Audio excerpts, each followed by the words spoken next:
Hai, Assalamualaikum, saya Zul dari Aquaponik Malaysia. Dalam video hari ini saya akan tunjukkan cara yang mudah dan efektif untuk kita mencuci tangki lobster, terutama yang mentanak lobster dalam tangki plastik, fiber ataupun canvas. Kalau kita tengok tangki ni pun memang nampak kotor, berkeladak, penuh dengan tai-tai lobster, sisa-sisa makanan dan macam-macam lagi penuh dalam ni. Dalam sistem ternakan secara aquaponik ni, kita tak perlu tukar langsung air ni, cuma kita perlu tambah kalau air ni berkurangan, dan biasanya disebabkan oleh sejatan. Dan kalau amonia pula, amonia ni biasanya daripada tai lobster ataupun tai ikan. Amonia ni akan ditukar menjadi nitrit. Nitrit adalah baja ataupun nutrien kepada tanaman kita dalam sistem aquaponik ni. Tapi kebersihan tangki lobster ni memang sangat penting, sebab kotoran-kotoran yang ada ni adalah biasanya daripada sisa-sisa makanan ataupun tai lobster itu sendiri. Dan kotoran ni kalau kita biarkan dalam tangki ni, dia akan menyebabkan tahap amonia dalam tangki ni akan menjadi tinggi. Sebab sisa-sisa makanan ni adalah satu penyumbang yang paling besar terhadap kenaikan tahap amonia dalam tangki ternakan.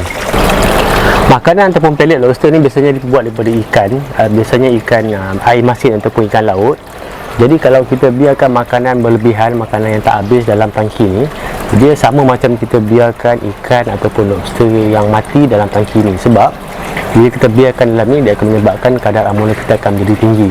Jadi sebab itulah penting kita menjaga kebersihan tangki ni, bukan setakat untuk nampak cantik, tapi sebenarnya untuk kita mengelakkan daripada kadar amonia yang tinggi. Bila amonia tinggi, dia akan mengganggu sistem pernafasan kita punya ternakan dan akan menyebabkan ternakan kita ni mati. Biasanya kalau ikan, dia akan merosakkan insang ikan, sama juga dengan lobster. Jadi bila sistem pernafasan kita tak berfungsi, so kita punya ternakan akan mati. Lagi satu, kalau tangki kita ni bersih, kita boleh elakkan lobster kita daripada terkena jangkitan penyakit, sebab kebanyakan penyakit pada lobster ni berpunca daripada air yang kotor. Dan ada dalam air yang kotor ni ada parasit yang bahaya sampai boleh menyebabkan kita punya lobster yang betina menjadi mandul dan tidak bertelur. Jadi ini pun berpunca daripada air yang kotor lah. Lagi satu, kalau saya sendiri pun, kalau saya tengok, kalau saya nak makan lobster ni, kalau saya tengok dekat bahagian bawah perut ni nampak kotor, kita nak makan pun kita rasa macam tak lalu. So saya suka, sebab itulah saya jaga kebersihan dalam tangki lobster ni supaya bersih dan selamat untuk ternakan. Tapi sebenarnya nak mencuci tangki lobster ni pun boleh tahan juga, memenatkan juga. Satu, sebab kita tak nak keluarkan air, sebab kita nak pakai air yang sama, sebab kita guna sistem aquaponik. Yang kita nak keluarkan cuma kotoran. Jadi apa yang saya buat sebelum ni, saya letakkan span yang filter yang paling halus tu, saya letakkan dekat tempat filter, kemudian saya kocak ataupun godak air tu. Jadi kotoran tu dia akan naik ke atas. Tapi kita kena buat berulang kali lah. Kadang agak buang masa. Jadi sebab tu saya cari pump yang macam ni, dan dah banyak kali juga saya guna pump ni. Alhamdulillah pump ni memang berkesan dan memudahkan kerja saya. Pump yang saya guna ni ialah aquarium clean pump. Kita tengok apa yang ada kat dalam ni. Kita ada hose, ada pipe dengan extender kalau kita nak panjangkan lagi. Ini pump dia. Kita saja aksesori. Untuk pasang ni mudah je, sebab ni tak terlampau tinggi, so saya tak perlukan extender ni.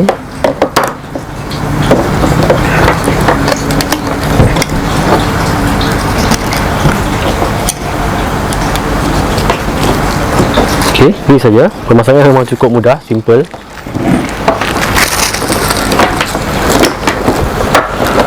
Kita tengok rating pump ni. Pump ni 220 volt AC, power 16 watt, dia punya maximum flow 1080 liter per hour. Dan sekarang saya akan tunjukkan macam mana kita nak gunakan pump ni. Pump ni sebenarnya lah untuk mencuci akuarium, dan dia punya function sama macam vacuum, dia akan sedut semua air dan juga kotoran. Tapi untuk kita cuci tangki lobster ni, kita tak nak keluarkan air, sebab kita nak gunakan balik air yang sama. Jadi saya perlu buat satu filter khas untuk kita tapis, untuk keluarkan kotoran saja, dan air akan masuk balik ke dalam tangki lobster. Dan dia ada dua nozzle. Satu nozzle yang macam ni, yang ni untuk kalau dekat bahagian bawah kita ada pasir ataupun batu, kita gunakan yang ni. Kalau untuk yang flat rata, kita gunakan yang nozzle macam ni, macam vacuum muncung ni. Untuk filter saya gunakan bucket ni. Bucket ni sama macam tong cat. Kat bawah saya tebuk lubang dan saya letak satu tank connector. Ni bucket yang sama saya gunakan untuk itu hydroponic dash bucket. Dekat dalam ni saya gunakan net pot supaya lubang kat bawah tu tak mudah tersumbat.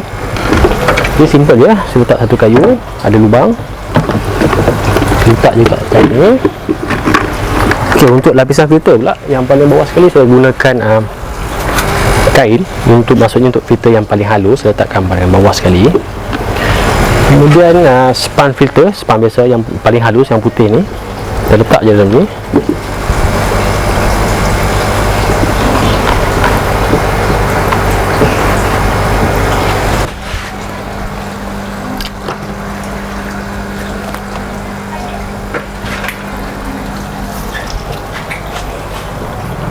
Hose ni saya cuma ikatkan saja supaya tak jatuh.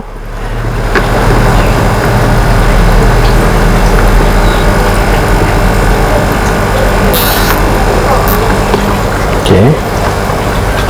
Sebelum kita nak onkan pump ni, kita kena pastikan pump ni dah terendam dalam air, dalam tangki, baru kita onkan. Jadi saya akan onkan sekarang.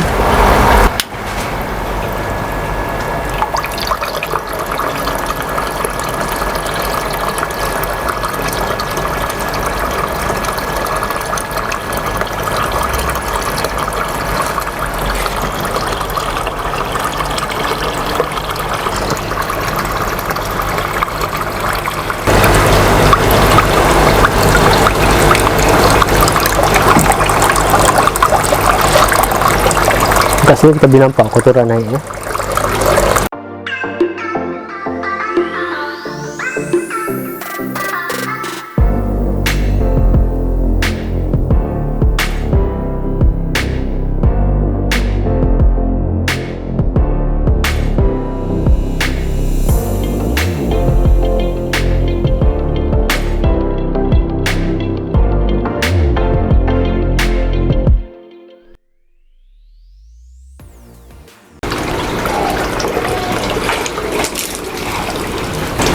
Okey, dah siap cuci. Ni dah perbezaan daripada sebelum kita cuci tadi dengan selepas kita dah cuci ni, memang nampak bersih.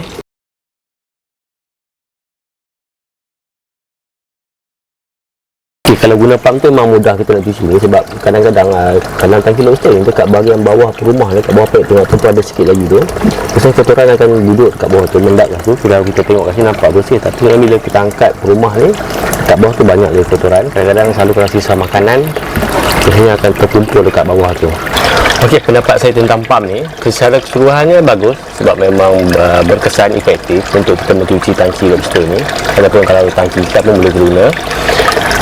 Cuma yang saya nak share, kalau kita tengah pump ni, tengah sedut, tengah cuci ni, kalau kita tengah angkat pump ni, moncongnya keluar bahagian atas, tak kena air, dia akan stop untuk pump air naik. Pump tak mati, tapi air akan stop naik. Jadi apa yang perlu kita buat, kita cuma matikan pump dan hidupkan balik, so dia akan berjalan balik macam biasa. Kemudian cuma satu saja masalah, sebab dia punya kabel ni pendek dan kita tak ada switch dekat bahagian tengah ni. Jadi kalau tapi tak ada masalah sangatlah, sebab kita boleh potong kepala ni, kita gantikan dengan switch ataupun kita panjangkan lagi kabel ni. Pump ni memang saya beli online, saya beli dekat Shopee, dan seller yang jual pump ni pun memang peternak lobster juga. Jadi kita tak heranlah kenapa pump ni memang bagus dan memang sesuai dengan ternakan lobster untuk cuci tangki lobster. Dan sebab seller dia pun memang sama menternak lobster juga, dan delivery pun cepat. Jadi kalau siapa yang berminat dengan pump ni, nanti saya akan letakkan link dekat video description, dekat bawah video tu. Jadi tuan-tuan boleh beli direct dengan dekat Shopee ke seller yang sama. Okey, setakat ni saja untuk video kali ini.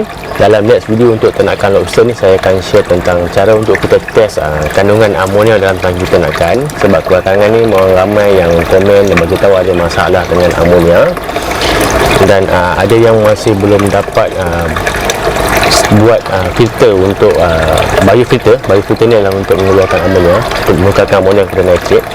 Jadi nanti saya akan buat satu video untuk ternakan lobster ni. Saya akan tunjukkan cara untuk kita test amonia dan macam mana cara untuk kita kurangkan tahap amonia dalam tangki ternakan. Okey, sampai jumpa lagi. Jangan lupa like dan subscribe YouTube channel Aquaponics Malaysia. Assalamualaikum.